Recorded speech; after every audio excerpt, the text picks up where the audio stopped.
سلام دوستای گلم، امیدوارم حال دلتون خوب باشه. دوستان اگر حیوان ماده دارین که تخم نمیذاره، ما تو پیج قدیمیمون هم داشتیم ولی پیجمون چون پرید دیگه، حالا گفتیم یه سری دوستان جدید بدونن. اگر این ماده اینجا زردی جمع میکنه، هیچ مشکلی هم نداره. 16 سال من دارم این کار میکنم.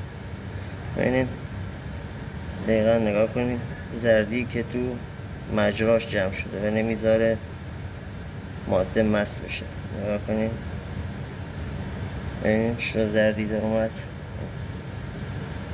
از زردیه نگاه کنین.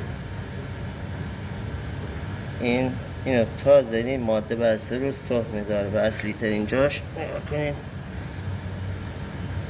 نمک با زغال، برای اینکه خوب هم زخمش خوب بشه، هم کلن میکشه شیره اون زردی رو میکشه بیرون. هم گفتیم آموزشی براتون بذاریم حالش ببریم. دوستان ما هم مسافتی کشیدیم بیرون ولی این گذاشتیم برای آموزش شما.